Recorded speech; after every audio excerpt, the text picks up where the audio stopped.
The Liberating Arts seeks to articulate the enduring relevance of a liberal arts education during a time of pandemic and protest.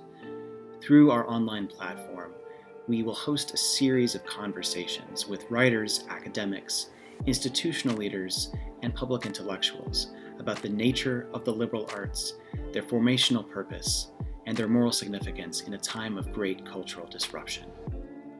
We hope to inspire viewers and listeners to learn more about the liberating effects of these arts on their own lives. To find out more, please visit www.theliberatingarts.org or find us on Twitter, Facebook, Spotify, or YouTube. My name is Noah Tully. I am one of the collaborators on the Liberating Arts, and I serve as Professor of Urban Studies and Politics and International Relations at Wheaton College, where I'm also Executive Director of the Center for Urban Engagement.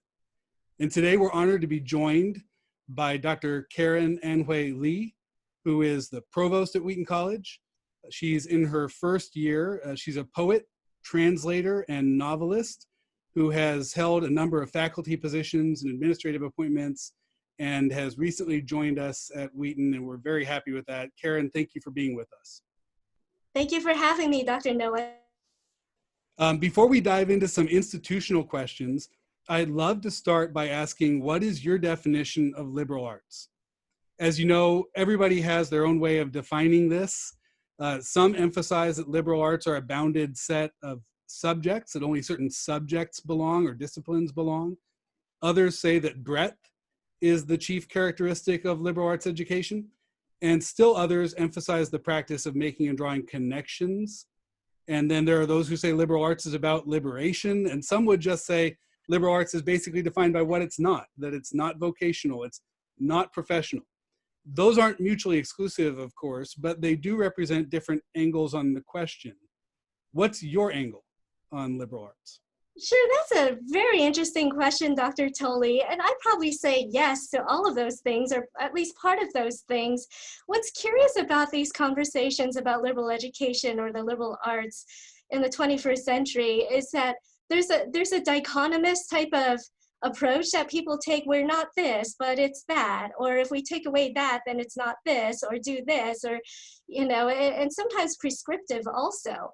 I think that we need to put aside the bifurcation definitionally and look at holistically the education of whole persons, as we do at Wheaton College, and these communities of shared inquiry, of critical investigation together.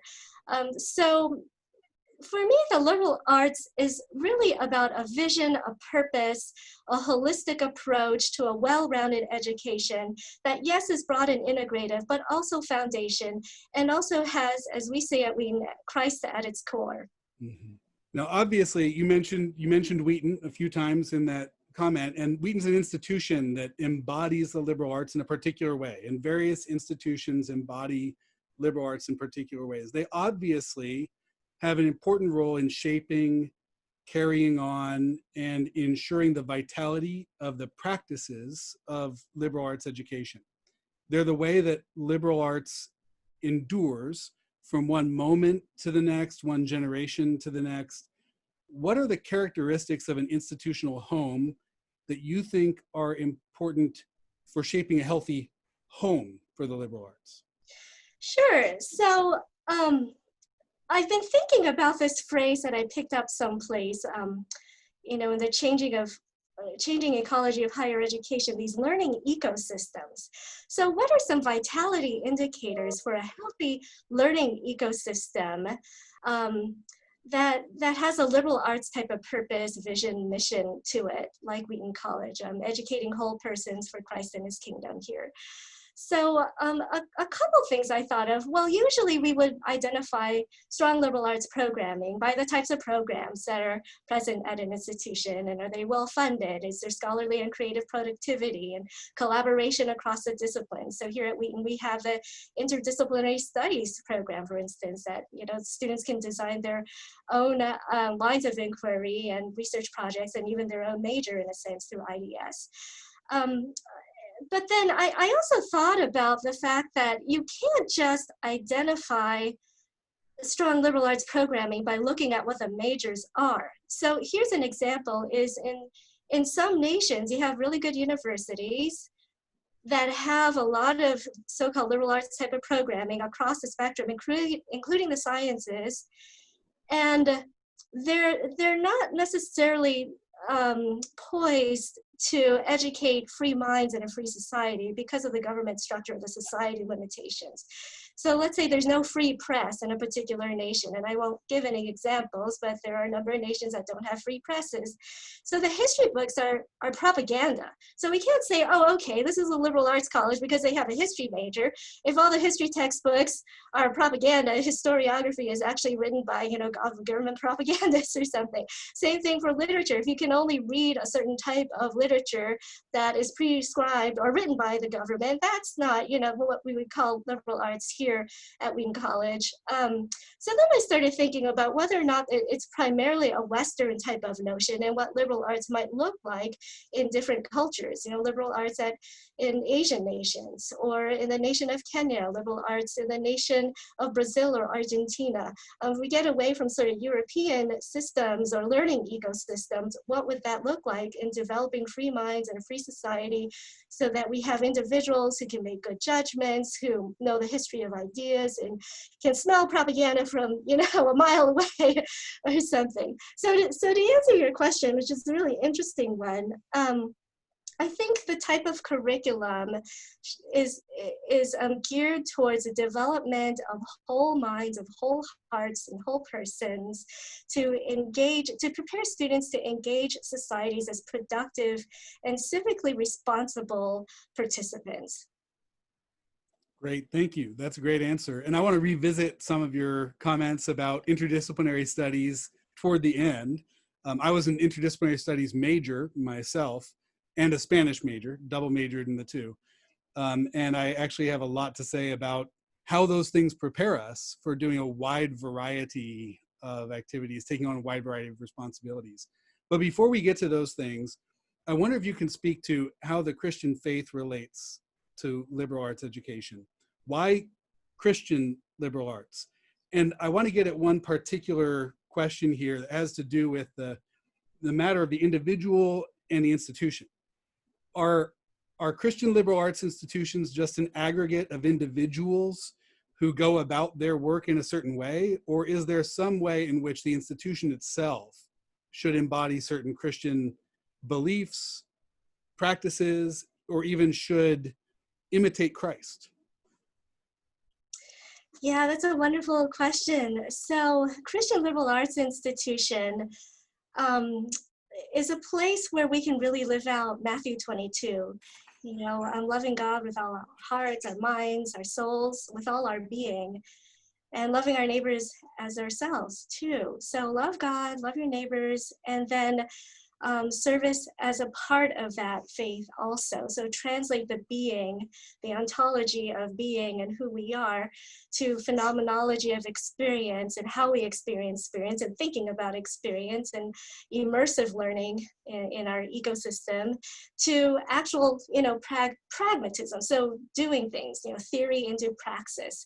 But all of that being faith-based, as Christians, we believe that God has revealed himself through language and through scripture to be the fullness of truth. And in fact, right now, we only get a glimpse of that full eternal truth in the Alpha and Omega.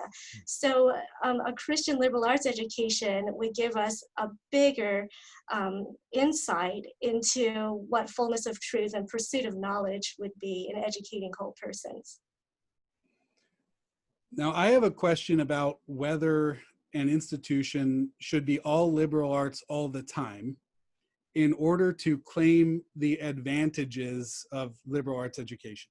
And by claim, I mean both sort of claim as in possess them, like reach out and actually grab them and take hold of these advantages, but also say that they have them, right? Tell others that they are a liberal arts institution or they do liberal arts education.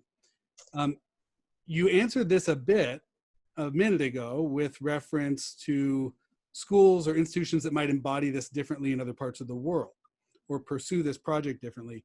But I wonder if you can specifically address this question of whether or not a professionally oriented school could have a liberal arts ethos or could have liberal arts programs that flourish, and a liberal arts college might have professionally oriented programs that also flourish, and perhaps even differently because they're in that context. Yeah, sure. Why not? I think that a liberal arts approach benefits STEM. So in Taiwan, there's Furen Daxue.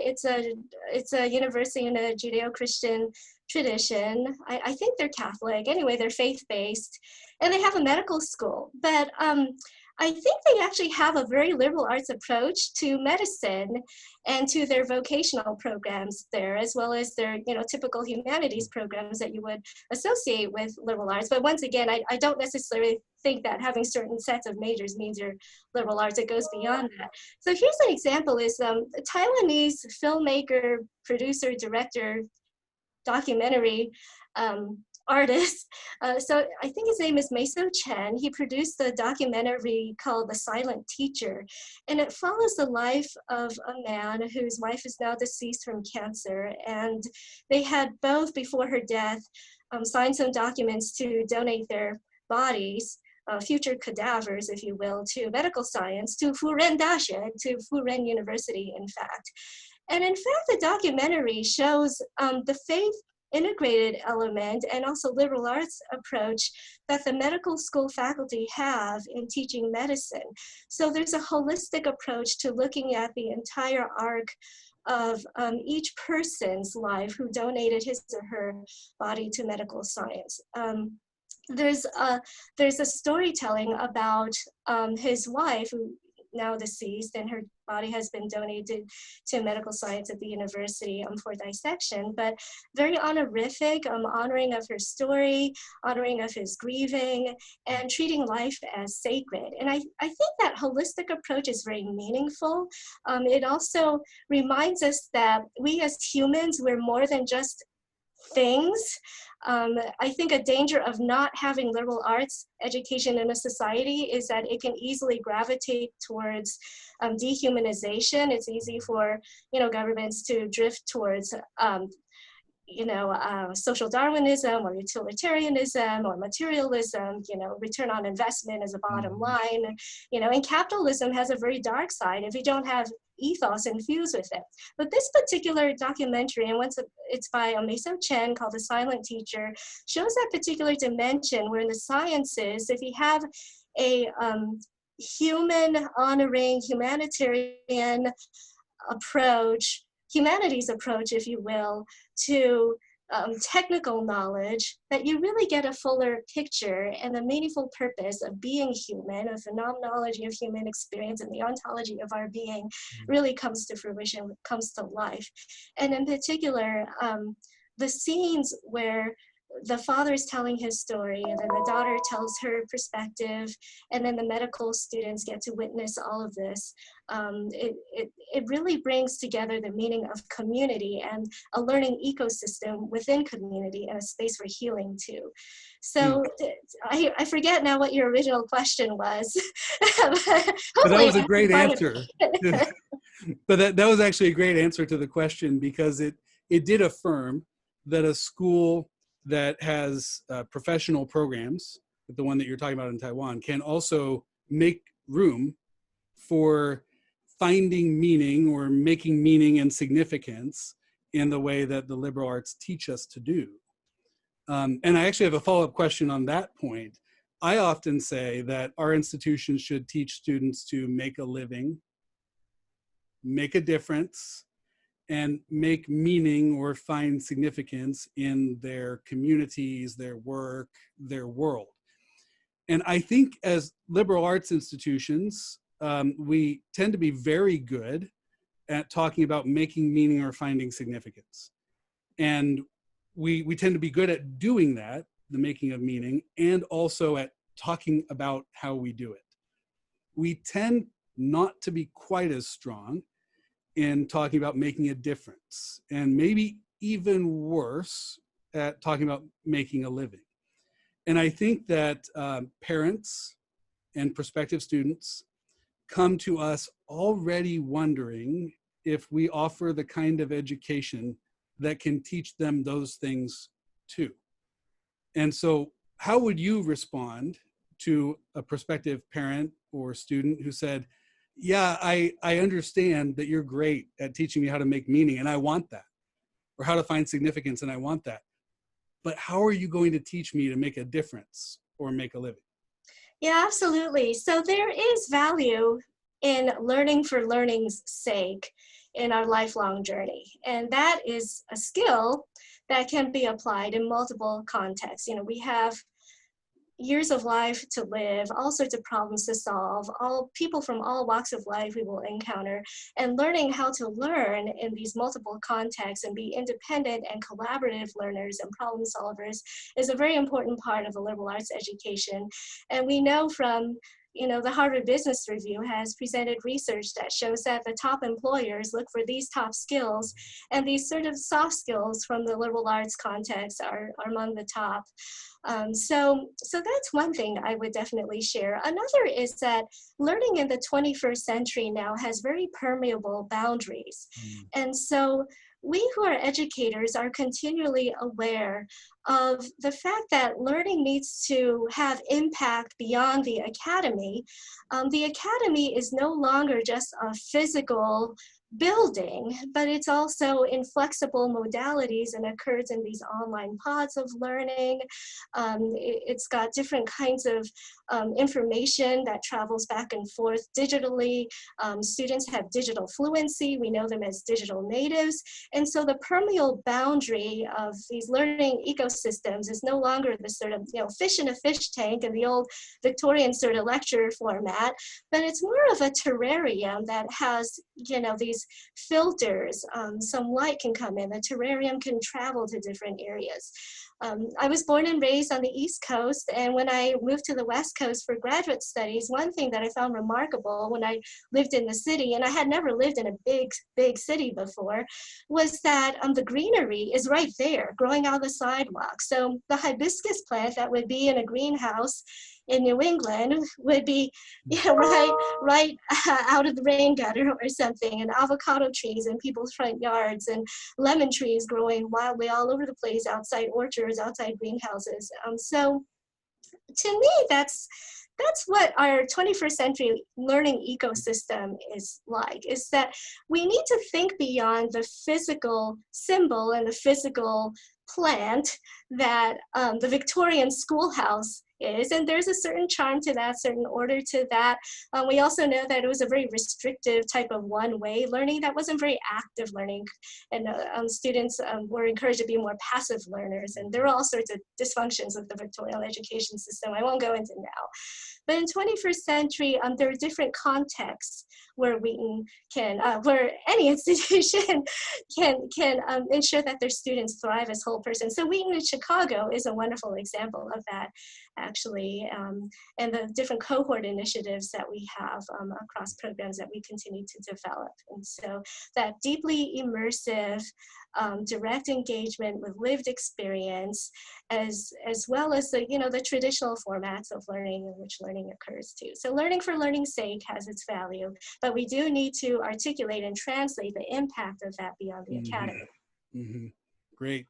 So I want to get into a few of the tensions experienced right now by institutions pursuing the liberal arts ideal in this moment.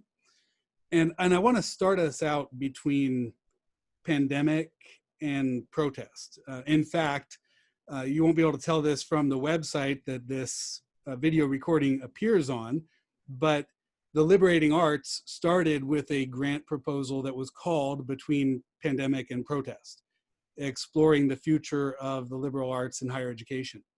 And one of the questions that occurs to some of us is, in highly charged situations where significant oppression and real justice are at stake, how do liberal arts teachers and institutions promote personal formation and prophetically support in Christian institutions kingdom values, while also retaining freedom for communal disagreement and critical inquiry about how best to promote such formation? That is, how do we all agree that it's something we need to undertake and all give each other space to do it differently according to our consciences, according to academic freedom, etc.? Yeah, so that's a wonderful question, Dr. Tully. And behind that is a question about what are the liberal arts in a time of crisis? Mm-hmm. And I think that people in the academy can get together to talk about what the crisis is and what are some of the ideologies driving interpretations of the crisis and problem solving around the crisis and narratives that come out of the crisis and who's controlling those narratives. And those are all big liberal arts type of questions to grapple with, is who's controlling the narrative, who's getting the information, how we know this information is accurate.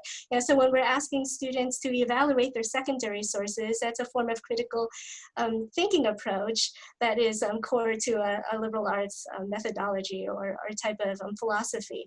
And also, another thing is that it can be uncomfortable for people who share a common faith to disagree with each other.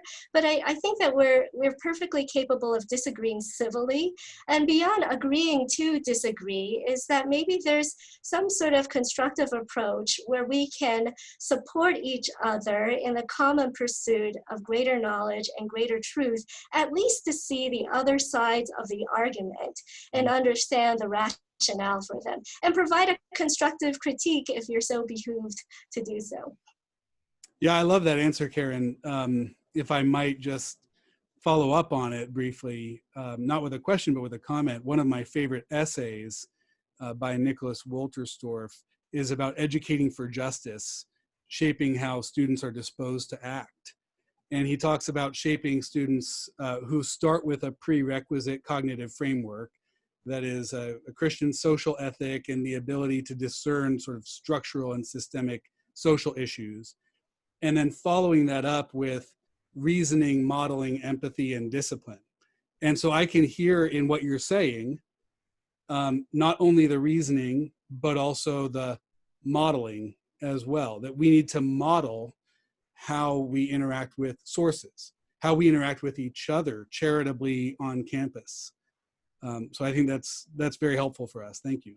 Yeah, helping to shape those habits of mind that are illuminated by Christian virtues. Yeah. So what do you think about globalizing and diversifying liberal arts education? Some liberal arts subjects have a history of teaching certain authors and texts, certain composers, artists, performers, that these are the sort of canon for that subject.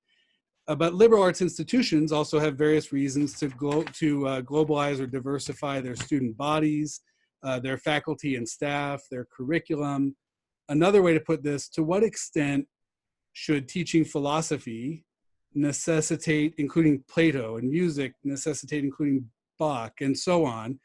And to what extent or to what degree does a need to be more diverse and global mean that such assumptions shouldn't be operational in the same way that they used to be? Sure. So we also have the revisionist canon. And of course, the canon brings up questions, at least in my field of literature, who decides who the canon is, and who's been asking those sets of questions, and are those questions still relevant? And, if we add Toni Morrison to the canon, then, do we also add Isabel Allende and, the other authors of American diversity? And then what about global diversity? So then Gabriel Garcia Marquez. And so I'm for an inclusive canon and revisiting the questions that we ask about canon over time and frequently. And I think that what's important is to realize that other nations have their own canons that we miss out on. So in a way, Americans have tunnel vision, even though we're a nation of immigrants, and people bring in their bits of culture from everywhere, and whether we're a salad or a melting pot or whatever we are now, that in fact, we are the only canon that exists. And so when we look at history, when we look at philosophy, my parents' education, when they read classical Chinese literature, classical Chinese philosophy, looked very different from what I read out of the Norton Anthology, for instance, or even the Heath Anthology, which is considered more revisionist, at least when I went to graduate school. And so this is all to say that context and knowing context is very important to equipping our students as whole persons who need to have impact will have impact beyond the academy right now and also one day soon, if not sooner than later. And so we don't want tunnel vision. We don't want to, be very narrow and keep asking the questions. I think it's important that we look at, what we are possibly missing out on. Mm-hmm. So I have a related question that isn't about what we teach, but about who we teach. Liberal arts education has a history of being fairly exclusive. In its long history and in its origins, it was obviously very exclusive. And yet today's institutions have interests in accessibility. We want to make what we do accessible, available to a wide array of students from a wide array of backgrounds. How do you see the relationship between liberal arts' sometimes tendency toward exclusivity or elitism and institutional commitments to accessibility? Yeah, so this is about the democratization of access to information, who produces the information, who can understand the information, and who can, use it. And so I know that our library is very interested in having an open platform where this information about Wheaton's history, Wheaton's archives, as well as its holdings can be shared with a larger community as a sort of pro bono or for humanity type of resource. I think that's very exciting, this idea of a dynamic learning commons and learning resource platform that's resourced by Wheaton College, but then accessible to, say, global people who want to access them. I think that it's a type of philanthropic gesture. So I tend to gravitate away from the more sort of ivory tower notion of a college education or a bachelor's degree or a graduate's degree, and more towards the, as many people as possible can afford it, can access it, and be utterly transformed by higher education. Mm-hmm. So speaking of ivory tower, I want to take this in a financial direction here. Some would say that we're here to shape the desires and interests of the students who choose to engage in liberal arts education. On the other hand, most institutions need to be responsive, at least to some extent, to the desires and interests of prospective students and their parents. That is, the desires and interests they bring in, not only the ones we get to shape once they're here. And this seems to some people to be a tension between the sort of liberal arts ideal of formation, education for education's sake, learning for learning's sake. We do formation here. Who you are when you leave is more important than who you are when you come in. And on the other hand, what people want from us and what they want to pay for. It seems to some contrary to a liberal arts ethos even to take those factors into account. How do you reconcile those things? Sure. So I'm a living example of choosing a major that was sort of, fuzzy, say, in the minds of some people who are close to me, but still being gainfully employed in my middle age and so forth. So I'm a poet, right? Mm-hmm. In fact, being a poet has been very helpful in equipping me to understand people, to understand different contexts, to translate across different contexts, different kinds of messaging that I need to do in an organization or outside it. And I think that what we should share with constituents who might be a little suspicious is that, in fact, liberal arts approach and also humanities types of degree programs have multilinear pathways. Mm-hmm. So there might not be a clear one-to-one connection between the major that I declared and a job upon graduation. But in fact, it equipped me with the types of attitudes, habits of mind, character, transformational experiences that then were transposed into work contexts and also in graduate school, so that I was well prepared for life, for working with people, for writing things, for communicating, for thinking on my feet, for arguing in a civil manner. Yeah, so these are the types of so-called soft skills that industries, if you will, are still very interested in. And in fact, I think it was Forbes or Harvard Business Review that recently just put out a number of essays about this too. So you've actually already answered the next question I was going to ask you. I'll give you a shot at adding anything to it if you'd like. The next question I was going to ask was, how does your formation as a poet, writer, or translator shape your approach to academic administration? And I sometimes tell people when they say, what am I going to do with a Spanish major, for example? I say, well, I was a Spanish major, and you might go get a PhD in public policy if you're a Spanish major. There are all sorts of things you can do with that. You might, if you're a poet or if you're a former English professor, also become a provost and translate those skills into administering the entire academic division of the college. So you touched on these things a minute ago. Do you want to add anything that is really helpful to you in your day-to-day academic administration work from your training? Yeah, so I often get asked, so how does poetry relate to, working with faculty or academic operations or looking at budget spreadsheets? And it does, because reading poems requires a certain quality of thought where you can unpack from distilled language an elaboration or extension of meaning, and then say something about it, and sometimes on the spot.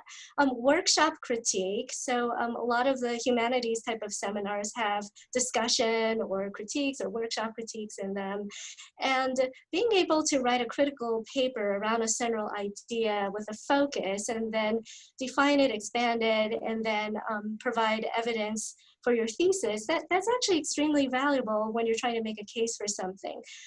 My current position is helped by the fact that I picked up some quantitative skills along the way with some certifications. And so those skills I could pick up because I had learned how to learn and teach myself certain things and ask questions, and so the sort of the flexible brain that can work in qualitative and quantitative modes too is something that I had picked up from being a poet as well, which is not to say that all poets should become administrators. I have plenty of poet friends who probably would prefer not to do what I'm doing. So each to his or her own. You really do have to follow your passion and your calling. But and so I know that parents and students are interested in practical examples of how, say, people in my discipline, an English major or a history major, philosophy major, arts major, music major, survived after graduation and were able to pay off their school debt, etc. And it's multilinear pathways that don't necessarily have a clear one-to-one nomenclature between the name of the major and then whatever they'll do. But the research show, and I think once again this is something like the Harvard Business Review or related publication, shows that bachelor's degrees in the humanities, they still make $10,000 more than high school graduates. So people are looking for a return on investment in this particular economy of crisis. I understand that. It is still worth it. And then towards middle age, you might find yourself a provost if you want to.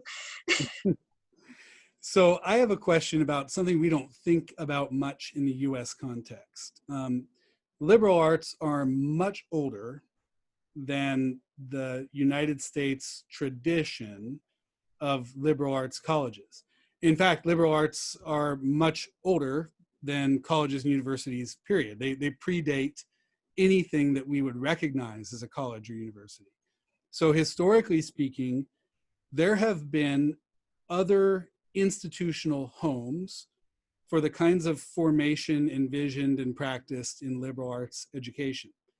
To acknowledge that is to open up a broad landscape of possible institutions within which we can embed liberal arts learning.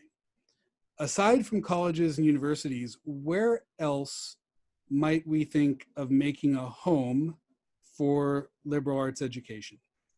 Yeah, for us in the CCCU, churches, parachurch ministries, definitely. So partnerships with churches and their ministries, as well as home, when people are homeschooled.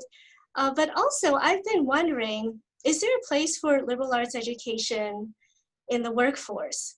So I know that there are for-profits. We are not one, but there are for-profits that are embedded with for-profit educational programs that are embedded with corporations. And so there's, this and such a corporation university. And so if you get hired at that corporation, they'll send you to this university. You'll get a degree from that university and so forth.